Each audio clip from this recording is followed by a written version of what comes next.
जैसा कि आप सभी को पता है कि 12वीं के परीक्षा के लिए हमने 500 ऑब्जेक्टिव मैथ का सीरीज रखा है।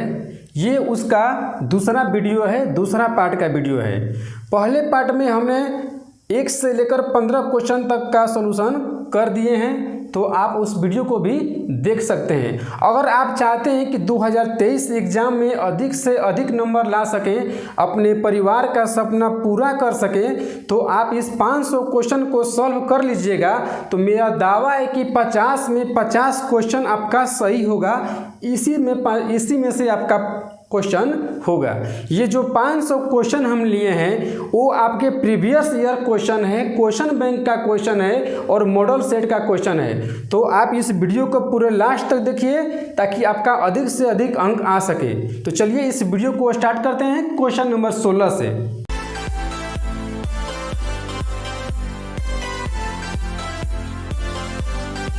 प्रश्न है, 2 पासों के एक साथ एक द्विक प्राप्त करने की संभाविता क्या होती है। 2 पासा है, पासा को मतलब आप जानते होंगे कि 1 से लेकर 6 तक का डिजिट एक पासे पर आता है। तो जब 2 पासे को उछालेंगे तो इसका 6 डिजिट और उसका 6 डिजिट 6 से गुणा होकर 6 का 36 टोटल संभाविता हो जाती है हमारी 36। टोटल चांस 36 हो जाता है 6 से मल्टीप्लाई होकर। लेकिन कह रहे कि एक द्विक प्राप्त करने की प्रायिकता, संभाविता कहिए या प्रायिकता कहिए, दोनों बात सेम है, दोनों बात एक ही है। तो द्विक मतलब होता है समान, दोनों पासे पर समान समान। जैसे कि 1 1 आ जाए, 2 2 आ जाए, 3 3 आ जाए। इसी के साथ आप आगे देखिए 5 5 आ जाए, 6 6 आ जाए। ठीक है। द्विक मतलब दोनों पासे पर, पहला पासा पर भी एक और दूसरे पासा पर भी एक, ऐसे द्विक बोलते हैं इसको। तो टोटल देखेंगे कितना है, तो 1 2 3 4 5 6, टोटल 6 चांस ऐसा है जहां पर द्विक आ सकता है। लेकिन टोटल चांस कितना है, तो 6 × 6 मतलब 36। टोटल चांस 36 है, जिसमें से द्विक है 6। यही हमारा क्या हो गया, इसका आंसर। लेकिन इसको कटा देते हैं तो 6 से कटेगा 1 बार में, 6 से कटेगा 6 बार में, तो राइट आंसर हो गया 1/6। इस सवाल को आप समझ गए। अगर द्विक पूछेगा तो 6 बार होता है, टोटल 36 होता है, तो 6/36 मतलब 1/6। तो इस सवाल का राइट आंसर बी 1/6। ठीक है। आई थिंक आप 16 सवाल को अच्छी तरह से समझ गए होंगे। अब आते हैं अगला सवाल 17 पर। आप ये जानते हैं कि 500 क्वेश्चन का सीरीज स्टार्ट किए हैं, जिसका ये दूसरा भाग है। 16 से पहले का क्वेश्चन 1 से लेकर 15 तक हम पार्ट 1 वीडियो में बना लिए हैं। उसके बाद आगे बढ़ते हैं 17 नंबर पर। ये देखिए 3 वेक्टर दिया है, 3 सदिश दिया है। कह रहा है कि ये ए बी सी के स्थिति हैं। ये हो गया ए का, ये हो गया बी का, ये हो गया सी का। तो कह रहा है कि स्थिति है तब ये तीनों में क्या संबंध बताना है। ए बी है कि ए बी सी समरेखीय है कि ए बी सी असमरेखीय है। चौथा है नॉन, इनमें से कोई नहीं। तो सबसे पहले बात है, इसका में तो कोई मिल नहीं रहा है कि ए बी, बस 3 गो सदिश है, बस ए बी बोल दिया। हम देखते हैं समरेखीय पर और असमरेखीय पर। ठीक है। तो समरेखीय कब होता है कि जब सदिश का जो आई जे के है उसका जो गुणांक है उसको हम डिटर्मिनेंट में हल करें और हल करने के बाद 0 आ जाए तो बोलते हैं समरेखीय है। क्या हम बोले कि जो सदिश का गुणांक है, आई का गुणांक, जे का गुणांक, के का गुणांक, उसका हमको मापांक निकालना होगा। तो यहाँ पर लिखते हैं पहला में आई का गुणांक 2 है, जे का गुणांक 1 है और के का गुणांक 1 है। दूसरा वेक्टर में देखिए आई का गुणांक 6 हो गया, जे का गुणांक माइनस है तो -1 और के का गुणांक 2 हो गया। ऐसे तीसरा देखिए 14 - 5 और +4, यहाँ पर लिख देते हैं 14 - 5 +4। अगर इसका हम डिटर्मिनेंट निकाले, सारणिक निकाले, अगर ये 0 आ जाए तो क्या होगा, समरेखीय होगा। समरेखीय कब होगा, जब डिटर्मिनेंट का वैल्यू 0 हो तो समरेखीय होगा।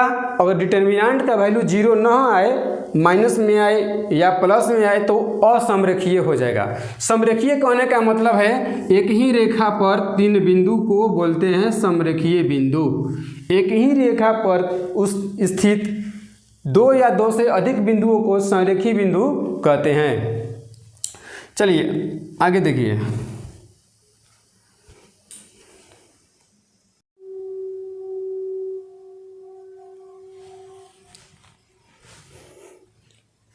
समरेखीय कहने का क्या मतलब है कि 3 या 3 से अधिक बिंदु जब एक ही रेखा पर स्थित हो तो उसे समरेखीय बोलते हैं। तो हमको इसका डिटर्मिनेंट निकालना होगा। चलिए विस्तार करते हैं। यहाँ 2 से विस्तार किए, इसके बाद -1 से विस्तार किए और इसके बाद +1 से विस्तार किए। क्वेश्चन में क्या लिखेंगे आपको पता है कि 2 जब ले लिए तो ये स्तंभ और ये पंक्ति बंद हो जाएगा, दोनों इसका हम होल करना होगा। तो 4 और -1 से मल्टीप्लाई होता है, उसके बाद ये दोनों से मल्टीप्लाई होता है, बीच में माइनस होता है। ठीक है, 2 को ले रहे हैं तो 2 वाला लाइन और ये वाला लाइन छोड़कर ये दोनों को हल करना होगा। तो 4 और -1 से मल्टीप्लाई करें तो -4 और 5 और 2 से मल्टीप्लाई करिए तो -10, लेकिन घटेगा तो -10 हो जाएगा +10 में। इसके बाद इसका चिन्ह माइनस होता है तो माइनस रख दिए -1। चूँकि आप 12वीं का सिलेबस करीब 80% आप पढ़ लिए होंगे तो मानते हैं कि आपको सारणिक निकालने आता है। नहीं आता है फिर भी हम बता रहे हैं। इसका चिन्ह प्लस होता है, इसका चिन्ह माइनस होता है, इसका चिन्ह प्लस होता है। ठीक है, तो यहाँ प्लस माइनस प्लस ले लिए हैं। -1 लेंगे तो ये लाइन और ये लाइन बंद कर लेंगे और क्या होता है 6 4 और 14 2, तो 6 4 24 हो गया और 14 दूनी 28 हो गया। बीच में क्या होता है घटता है माइनस। उसके बाद इसको हम ले रहे हैं +1 को, तो इसको बंद कर लेंगे। देखिए तो क्या मिला, ये मिला 4, तो 6 5 -30 और 14 1 का 14 माइनस में, लेकिन घटेगा तो हो जाएगा +14। ठीक है, अब इसको हल करते हैं। 14 में 10, ये 10 में से 4 घटेगा तो हो जाएगा 6, 10 में से 4 घटेगा तो हो जाएगा 6 और 6 दूना 12। ये देखिए 24 में से 28 घटेगा तो हो जाएगा -4। 24 में से 28 घटेगा तो -4, लेकिन यहाँ पर पहले से माइनस है तो माइनस माइनस +4 हो जाएगा। यहाँ पर देखिए 1 तो कुछ करेगा नहीं, इसको हल करते हैं। 30 माइनस में 14 प्लस में, तो 14 में से 30 घटेगा तो हो जाएगा -16। अब इसको आप समझ सकते हैं कि 12 4 16, 16 में से 16 घटा मतलब 0। तो हम क्या बोले कि अगर i j k के गुणांक को एक सारणिक बनाया जाए और उसका हल करने पर 0 आए तो समरेखीय होगा, अन्यथा समरेखीय नहीं होगा। तो इस सवाल का राइट आंसर 0 आ गया, मतलब समरेखीय है। तो आगे अगर कभी भी समरेखीय पूछा तो आई थिंक आपसे बन जाएगा। बस क्या करना है कि डिटर्मिनेंट बना लेना है। अगर 0 आए तो समरेखीय है। बार बार आपको रिवाइज कर दे रहे हैं कि याद हो जाए। अब बढ़ते हैं अगला क्वेश्चन 18। करें अंतराल -1 से 1, बंद अंतराल है, -1 से 1 में f(x) बराबर x² - 1 के लिए रोले प्रमेय से c का मान ज्ञात करें, मतलब क्या होगा। सबसे पहले आप ये जानिए कि रोले प्रमेय से c का मान ज्ञात करने के लिए जो ये फलन दिया है हमें इसका अवकलन करना पड़ता है। तो फलन क्या दिया है, f(x) बराबर x² - 1 दिया है ना। ठीक है, तो हमको क्या करना पड़ता है कि f' निकालना पड़ता है। तो आपको पता होगा अवकलन x² का अवकलन होता है 2x, यानी कि डिफ्रेंसिएशन, और -1 कांस्टेंट है तो हो जाएगा 0। ये जो f' आता है उसको रोले प्रमेय के अनुसार f' लिखते हैं, और f' जो होता है वो 0 के बराबर रख करके c का मान क्या करेंगे, निकाल लेंगे। तो जब f' बराबर 2x है तो f' बराबर आपको बताने की जरूरत नहीं है। x के जगह पर x तो c के जगह पर c, 2c हो गया। रोले प्रमेय में ध्यान दीजिए, बार बार हम बोल रहे हैं कि रोले प्रमेय में सबसे पहले फलन का अवकलन करेंगे, फिर x के जगह पर c रख देंगे क्योंकि c का मान निकालना है। अब जो f' आया 2c, इसको रोले प्रमेय के अनुसार, चूंकि ये ऑब्जेक्टिव है तो इसको बता देते हैं डायरेक्ट कि f' जो आया उसको 0 के बराबर करके c का मान निकालते हैं। तो जब 2c बराबर 0 हो गया तो c बराबर 0/2 यानी कि 0। अब देखिए ये जो 0 है इस अंतराल में है या नहीं है, -1 से 1 के बीच में 0 आता है, तो आपका आंसर क्या है, बिल्कुल ही सही है। तो इस सवाल का राइट आंसर 0 हो गया, जो कि देखिए किस ऑप्शन में है, ऑप्शन बी में दिया है। अब इस सवाल को देखिए 16, 17, 18 में कोई दिक्कत नहीं है, दिक्कत होगा तो कमेंट करते हैं, या फिर ऐसे कोई दिक्कत नहीं होगा, ऐसे लिख लीजिए नंबर 84,078 42,876। आप इस नंबर पर व्हाट्सएप करके कोई भी क्वेश्चन 12th एग्जाम का कोई भी क्वेश्चन आप इस पर पूछ सकते हैं। नंबर देख लीजिए, ठीक है। अब बढ़ते हैं नेक्स्ट क्वेश्चन 19 पर। कर रहे वक्र y बराबर x² के बिंदु 0, 0 पर स्पर्शी द्वारा x अक्ष की धनात्मक दिशा के साथ कितना कोण बनाएगी। एक वक्र दिया है, एक पॉइंट दिया है और हमको कोण ज्ञात करनी है, ठीक है। x अक्ष से कितना डिग्री का कोण बनाएगी। समझ लीजिए y बराबर x² का ग्राफ ऐसे होता है, ये मूल बिंदु से जाता है, पॉइंट दिया है 0, 0, y बराबर क्या दिया है, x²। तो जब dy/dx निकालेंगे तो क्या हो जाएगा, x² का डिफरेंशिएशन 2x हो जाएगा। अब कह रहा है कि पॉइंट 0, 0 पर देखिए ये जो आया ढाल कहिए या dy/dx कहिए, बात एक ही है। ढाल जो आया dy/dx आया 2x, ये जो 2x है x का मान रखेंगे तो 2 × 0 मतलब 0 हो जाएगा। x का मान ये 0 और y का मान भी 0, 0, 0 का मतलब x भी 0 और y भी 0। इस x का मान यहाँ पर पटके 0 तो हो गया 0। ढाल बराबर हो गया मेरा 0। ढाल को dy/dx से भी लिखते हैं और ढाल को m से भी लिखते हैं, और m बराबर होता है tan थीटा। ये आप पढ़े होंगे, सब एक ही है। ढाल को m से लिखते हैं, m को tan थीटा लिखते हैं और उसी को dy/dx भी लिखा जाता है। तो जब मेरा ढाल आ गया 0 तो tan थीटा का भी मान तो 0 होगा ना। हमको क्या करना है, कोण ज्ञात करना है, तो कोण यही है मेरा थीटा। तो जब tan थीटा बराबर 0 तो थीटा का मान क्या होगा, 0 डिग्री। tan 0 का मान क्या होता है, 0। तो जब tan थीटा का मान 0 डिग्री है तो थीटा का मतलब कितना डिग्री, 0 डिग्री।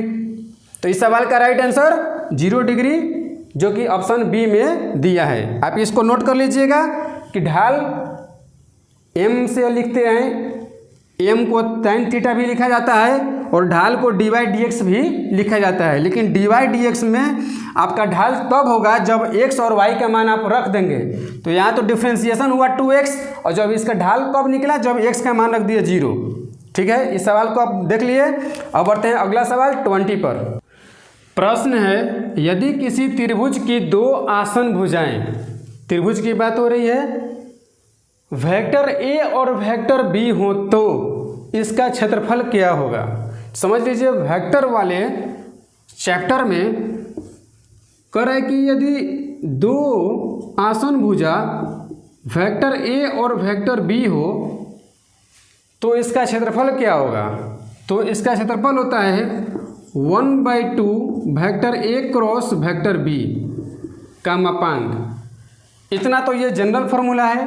अब आप इस 2 को अंदर भी कर सकते हैं तो कोई दिक्कत नहीं है, क्योंकि ये जो क्वेश्चन दिए हैं वो 2009 एग्जाम का है। पहले के क्वेश्चन में क्या होता था कि 1 से अधिक आंसर को सही किया जाता था हम लोगों के ज़माने में।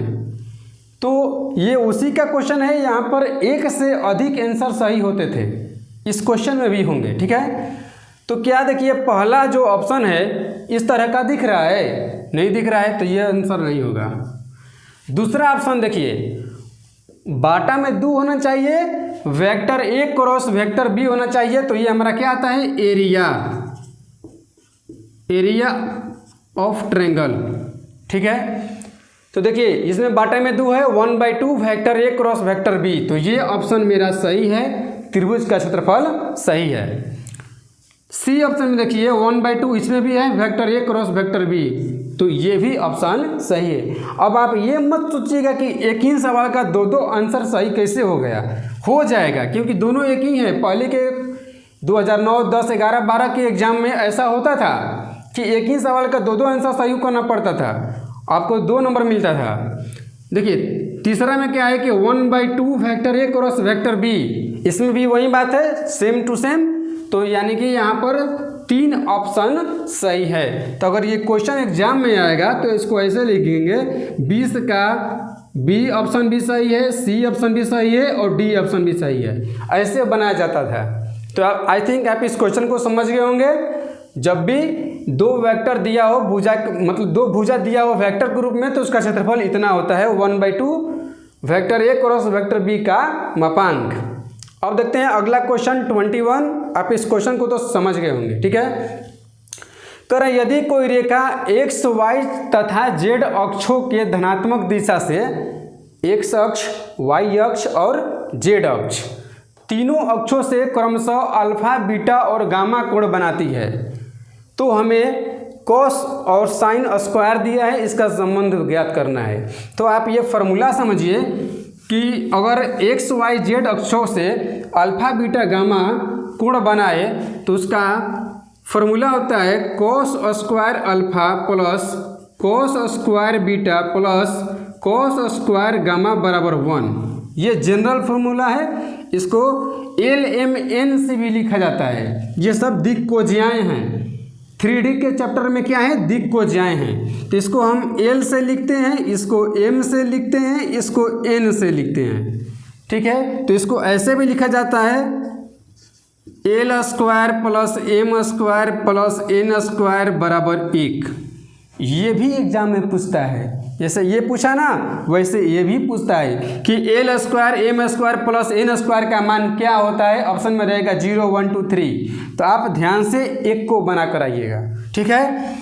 देखिए इसी क्वेश्चन के एक और तरीका से पूछता है कि ये कॉस में दिया है, अगर इसको हम साइन में चेंज करें तो क्या हो जाएगा। देखिए कॉस बराबर होता है 1 माइनस साइन स्क्वायर अल्फा, इसको भी चेंज करते हैं साइन में तो 1 माइनस साइन स्क्वायर बीटा, इसको भी चेंज करते हैं साइन में तो हो जाएगा 1 माइनस साइन स्क्वायर गामा बराबर क्या दिया है 1। अब देखिए ये 1 से ये 1 काट लीजिए, कोई भी काट लीजिए, ये 1 ये 1 कोई भी काट लीजिए, इधर भी साइन इधर भी साइन इधर भी साइन, तीनों का चिन्ह क्या है माइनस में, तीनों को उधर लेके जाएं तो तीनों के तीनों क्या हो जाएगा प्लस में, यानी कि sine square alpha plus sine square beta plus sine square gamma, तीनों के तीनों का क्या कर दिए प्लस, तीनों को बराबर के क्या करिए उस साइड लेके चल गए। अब इधर में क्या मिला +1 यहाँ पर +1 यहाँ पर, ये तो कट गया है इस 1 से, तो +1 क्या मिल गया 2। तो इस सवाल का ये भी हुआ है कि sine square alpha plus sine square beta plus sine square gamma बराबर 2 होता है। इसको इधर लिख दिए हम, बराबर क्या होता है 2। ये भी एक फार्मूला है, इसका ही 3 फार्मूला तीनों पूछता है। तो अगर ये क्वेश्चन दिया हो इसका 3 आंसर दिया हो तो तीनों का तीनों ही सही होगा। अब इस क्वेश्चन देखते हैं 21 में कौन सा दिया है। तो cos square alpha plus cos square beta plus cos square gamma बराबर 1, तीनों का तीनों कॉस में रहेगा, अल्फा बीटा गामा रहेगा, तीनों पर स्क्वायर रहेगा तो उसका मान 1 होगा। अगर तीनों का तीनों साइन में रहे, अल्फा बीटा गामा रहे, तीनों पर स्क्वायर रहे तो उसका मान 2 होगा। कॉस में 1 साइन में 2, कॉस में 1 साइन में 2 अल्फा बीटा गामा के रूप में। A square M square N square भी, ये भी आपका सूत्र है, ये भी 1 होगा। तो देखिए कॉस में 1 और साइन में 2, साइन में देखिए यहाँ पर 2 नहीं है तो ये गलत हो गया। कॉस में 2 नहीं होगा, कॉस में 1 होगा तो ये भी गलत हो गया। ये देखिए साइन में, तो साइन में भी बताए कि कॉस में 1 और साइन में 2, तो ये आपका आंसर सही है। तो इस क्वेश्चन का 21 का कौन कौन सही है, ए और डी। 21 का ए भी सही है और डी भी सही है, ठीक है। अब बढ़ते हैं अगला क्वेश्चन 22। ये यहाँ पर लिखे हैं 1/sin square x into cos square x into D x. हमको इसका समाकलन बताना है, हमारे पास ये 4 ऑप्शन है, ठीक है। ये भी मल्टीपल आंसर वाला क्वेश्चन है, यहाँ पर भी 2 आंसर सही होगा। देखिए 2 तरीका से बनाएंगे तो 2 आंसर आएगा। आपको पता है कि इंटीग्रेशन का 1 से अधिक आंसर होता है।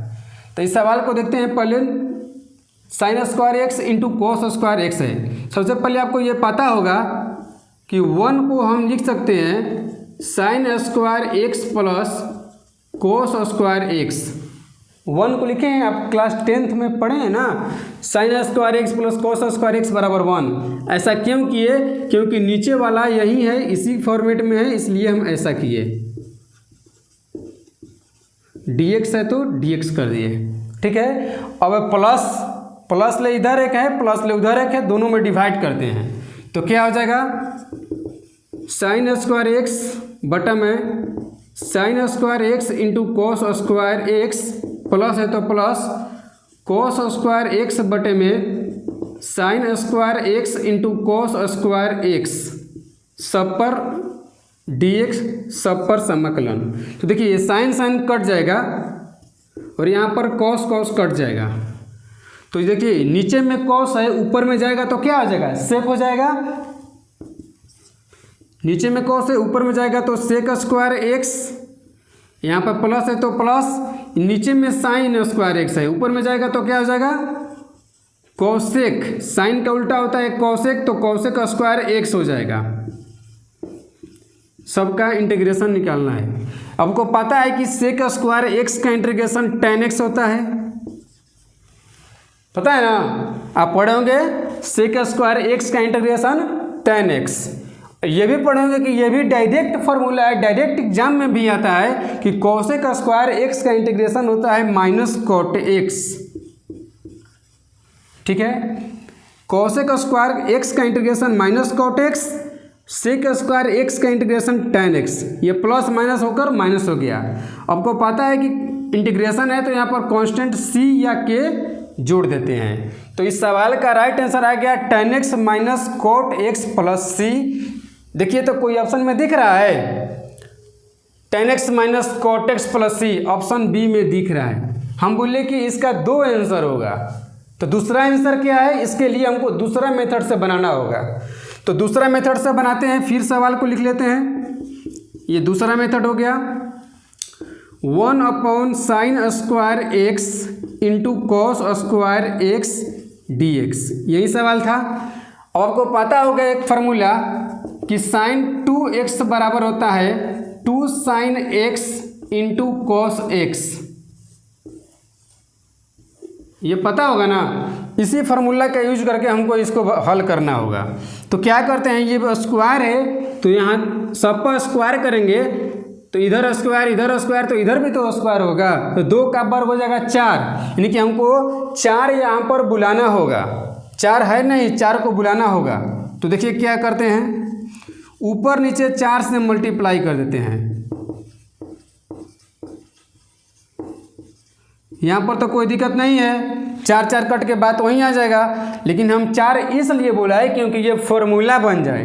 तो इसको हम ऐसे लिख सकते हैं, 4 का 4 हो गया, इसको हम देखिए 2 sine x into cos x का स्क्वायर ऐसे लिख सकते हैं। 2 का वर्ग 4 हो गया, साइन का वर्ग साइन स्क्वायर एक्स, कॉस का वर्ग कॉस स्क्वायर एक्स, और ये फॉर्मूला हो गया 2 sine x into cos x. किसका फॉर्मूला है, साइन 2x का फॉर्मूला है। तो इसको लिख लेंगे, इंटीग्रेशन का चिन्ह इंटू dx। ऊपर में 4 है, नीचे में क्या होगा साइन 2x, और साइन 2x का वर्ग हो जाएगा तो हो जाएगा साइन स्क्वायर 2x dx। 4 तो बाहर हो गया इंटीग्रेशन से। और देखिए नीचे में साइन, जैसे यहाँ पर हम यूज किए, यहाँ पर नीचे में साइन है, ऊपर में जाएगा तो क्या जाएगा कॉसेक। तो यहाँ पर नीचे में साइन है, ऊपर में जाएगा तो कॉसेक हो जाएगा, और स्क्वायर है तो कॉसेक स्क्वायर, और जो एंगल है 2x उस एंगल को लिख देंगे इंटू dx। अभी हम बताएं कि कॉसेक स्क्वायर x का इंटीग्रेशन होता है minus cot x. Cosec square x का इंटीग्रेशन माइनस कॉट एक्स, तो इसको x की तरह यूज करते हैं। तो 4 का 4, कॉसेक स्क्वायर एक्स क्या हो जाएगा माइनस कॉट एक्स, एक्स की जगह पर 2x है तो 2x लिख लिए। लेकिन इंटीग्रेशन में आपको यह भी पता है कि x के साथ में जो गुणा में रहता है वो डिवाइड में जाता है। तो x के साथ 2 मल्टीप्लाई में है तो 2 क्या हो गया, डिवाइड में हो गया। ये 4 से 2 कटेगा 2 बार में, मतलब 2 से 4 कटेगा 2 बार में, ये 2 हो गया, ये माइनस हो गया, कॉट 2x हो गया। तो इसका अगर हम अच्छी तरह से सजा कर लिखें तो माइनस को बाहर कर लेंगे, 2 को बाहर कर लेंगे और कॉट 2x को बाहर कर लेंगे। इंटीग्रेशन बना दिए हैं तो कांस्टेंट c जोड़ सकते हैं। तो देखिए यही सवाल है, एक आंसर आपका यहाँ पर है और एक आंसर आपका यहाँ पर है -2 cot 2x + c। अब देखिए दूसरा जो आंसर है वो इस सवाल में दिख रहा है कि नहीं दिख रहा है, तो -2 cot 2x + c answer C आपका सही है। तो 22 यानी कि 22 क्वेश्चन का 2 आंसर सही है, बी और सी। ठीक है, आप ये समझ गए होंगे। इसका स्क्रीनशॉट चाहे तो खींच सकते हैं। बहुत ही इम्पोर्टेंट क्वेश्चन है, हर साल परीक्षा में आता है, आपके परीक्षा में भी आने की भरपूर संभावना है। तो अब इस क्वेश्चन को ख़त्म करते हैं। अब बढ़ते हैं नेक्स्ट क्वेश्चन 23, 24, 25 पर। क्वेश्चन है, यदि समतल 2x - 4y + 3z = 7 और x + 2y + लैम्डा z = 18 परस्पर लंब है तो लैम्डा का मान क्या है? तो सबसे पहले जानिए कि लंब है, यहाँ पर समतल का समीकरण लिख दिए हैं। तो लंब तब होगा जब इसका गुणांक को गुणा करेंगे और 0 के बराबर आएगा, मतलब ये दोनों गुणांक, ये दोनों गुणांक और ये दोनों गुणांक, दोनों को मल्टीप्लाई करा दें, अगर 0 आ जाए तो लंब होगा। चूँकि सवाल में ही बोल दिया है कि लंब है मतलब 0 है, तो क्या करें हम, 2 और 1 से गुणा होकर 2, -4 और 2 से गुणा होकर -8, 3 और लैम्डा से गुणा होकर 3 लैम्डा, प्लस है तो प्लस का चिन्ह, गुणा कर दिए। दोनों समतल का समीकरण लिखे और दोनों का गुणांक को गुणा कर दिए, x वाले x के साथ, y वाले y के साथ और z वाले z के साथ, दोनों को गुणा करके चिन्ह जो है गुणा का लिख दिए। कह रहा है कि लंब है मतलब गुणा करने पर 0 है, तभी ना हमको लैम्डा का मान निकलेगा। अब देखिए 3 लैम्डा बराबर 2 में से 8 घटा -6, इधर आएगा तो +6, कोई दिक्कत नहीं है। तो लैम्डा का मान यहाँ से निकाल लेंगे, लैम्डा का मान हो जाएगा 6/3 मतलब 2, कटाकर 2 हो गया। तो यही हमको निकालनी थी, लैम्डा का मान 2, जो कि किस ऑप्शन में है, ऑप्शन बी में है। बिल्कुल ही ईजी है लेकिन इम्पॉर्टेंट है। इम्पॉर्टेंट इसलिए है कि हर साल एग्जाम में ऐसा क्वेश्चन आता ही आता है। अब देखिए जो 24 क्वेश्चन है ये भी एकदम खतरनाक सवाल है। प्रक्षेप की लंबाई क्या होगी, मतलब हमको length of A projection line हमको बतानी है। लेकिन यहाँ पर ध्यान दें, ये देना है कि 2 सदिश है, वेक्टर बी और वेक्टर ए। ये देखना है कि किस पर की बात हो रही है, जिस पर होगा वो नीचे होगा। अब क्या नीचे होगा, किस पर होगा, ये देखिए आप बताते हैं। क्या करें कि वेक्टर बी बराबर इतना दिया है, वेक्टर ए बराबर इतना दिया है कि प्रक्षेप की लंबाई क्या होगी। तो सबसे पहले जानिए कि प्रक्षेप की लंबाई निकालने के लिए अगर 2 वेक्टर दिया है तो vector A dot vector B तो निकालेंगे, लेकिन अब नीचे में क्या लिखेंगे, इसके यहाँ पर खोजेंगे कि पर कहाँ पर है, पर कहाँ पर है। तो देखिए किस पर की बात हो रही है, पर मतलब पैर, पैर कहाँ रहता है, नीचे। तो पैर देखिए वेक्टर बी पर किसके साथ है, वेक्टर बी पर, किस पर, बी पर, किस पर, बी पर। तो जिस पर होगा वो नीचे होगा, तो वेक्टर बी का मापांक से भाग देंगे। अगर यही रहता है वेक्टर ए पर तो यहाँ नीचे लिखते हैं वेक्टर ए, वेक्टर बी पर तो यहाँ नीचे लिखते हैं वेक्टर बी। लिखते क्या है, मतलब लिख रहे हैं। अब हमको इसका हल करेंगे, हमारा राइट आंसर चपक के आ जाएगा, ABCD में से कोनो एक हो। ठीक है, अब vector A dot vector B कैसे निकालते हैं आपके गुरुजी बताए होंगे। क्या होता है कि आई वाला को आई से, जे वाला को जे से और के वाला को के से मल्टीप्लाई करते हैं, गुणा करते हैं। तो आई वाला आई से जाएंगे, यहाँ पर 4 है गुणांक, यहाँ पर -4, यहाँ पर +7, यहाँ पर +1, यहाँ पर -2 और यहाँ पर +1। गुणांक तो आप निकलना समझ गए होंगे। तो आई पर जाते हैं, आई का क्या आएगा, 4 और 1 दोनों में मल्टीप्लाई होगा तो 4 और 1 में मल्टीप्लाई होगा 4। जे पर जाते हैं तो यहाँ पर -4 जे के साथ में, यहाँ पर जे के साथ में -2, तो माइनस माइनस ले गुणा होकर प्लस हो जाएगा और 4 से 2 से गुणा होकर 8 हो जाएगा, यानी कि +8। ए डॉट बी निकाल रहे हैं, के पर आइए, के का गुणांक +7 है, यहाँ पर 1, तो प्लस प्लस से गुणा होगा तो प्लस ही होगा, और 7 और 1 से गुणा होगा तो 7 होगा। A डॉट बी निकाल दिए। अब क्या निकालना है, जिस पर उसका मापांक, तो B पर है तो B का मापांक, B बराबर इतना है, तो मापांक कैसे निकालते हैं, वर्ग करके और रूट में डाल देते हैं। मतलब 4 का स्क्वायर प्लस 4 का स्क्वायर प्लस 7 का स्क्वायर। ये देखिए B का मापांक यहाँ पर निकाल रहे हैं, ये 4 यहाँ से लाए, ये -4 का वर्ग करेंगे तो +4 ही हो जाएगा, और 7 का वर्ग कर दिए तो 4 का वर्ग 16, 4 का वर्ग 16, 7 का वर्ग 49 मिलके हो जाएगा 81। नहीं भरोसा है तो जोड़ लीजिए, 16 16 32 49 81। इतना भी नहीं पता है तो कॉपी पर लिख के जोड़ लीजिए, 81 आएगा। और 81 का वर्गमूल, ये रूट है, रूट का मतलब ऐसे ही, रूट का मतलब वर्गमूल होता है, तो 81 का वर्गमूल 9 होता है, तो हमको वेक्टर बी का मान आ गया 9, और 9 मेरा आंसर थोड़ा हुआ है यहाँ पर चपकाने के लिए, तो बटन में क्या 9। अब इसको हल कर लेते हैं। 8 4 12। अब आप ये मत समझिए कि इसको हम 8 का है बोले, क्योंकि हमको दिख रहा है, बोलने से नहीं होता है, दिख रहा है ना, वही सही है। 4 8 12, 12 7 19, 19 बटा में 9 आपका राइट आंसर आ गया। अब देखिए आंसर में दिया है, एकदम दिया ही होगा, नहीं दिया होगा देना पड़ेगा। 19 बटा 9, 19 बटा 9, देखिए डी ऑप्शन में दिया है। ठीक है, तो इस सवाल का 24 का ये या 24 का ये बात देखी है, 24 का आंसर डी 19 बटा 9। अब देखते हैं एक लास्ट सवाल है, आज का ये लास्ट है, ये पार्ट 2 वीडियो को इस सवाल के बाद बनाएंगे, लेकिन अभी जाइए मत, इस क्वेश्चन को देख कर जाइए क्योंकि बहुत ही उपयोगी क्वेश्चन है। सवाल है मैट्रिक्स का, आव्यूह का। ए बराबर दिया है 2 3 5 7, तो ए टी मतलब ट्रांसपोज, ठीक है, ए टी का मापांक हमको ज्ञात करना है। तो सबसे पहले ए पर आते हैं। ए बराबर दिया है 2 3 5 7। अगर परीक्षा में केवल ट्रांसपोज पूछ दिया तो क्या होता है, पंक्ति को स्तंभ में बदलते हैं। तो ये पहला पंक्ति है, ऐसे इसको लिख देंगे ऐसे 2 3, ठीक है। दूसरा पंक्ति है ऐसे 5 7, इसको लिख देंगे ऐसे स्तंभ में 5 7, कोई दिक्कत नहीं है। 2 3 ऐसे था तो इसको ऐसे लिख दिए, 5 7 ऐसे था तो ऐसे लिख दिए। पहले पंक्ति को पहले स्तंभ में और दूसरे पंक्ति को दूसरे स्तंभ में। ये तो ए टी निकल गया, ट्रांसपोज निकल गया, लेकिन मेरा आंसर यही नहीं है, नहीं दिख रहा है, क्योंकि हमको इसका भी डंडा गिराना है, सारणिक निकालना है। तो सारणिक निकालेंगे कैसे,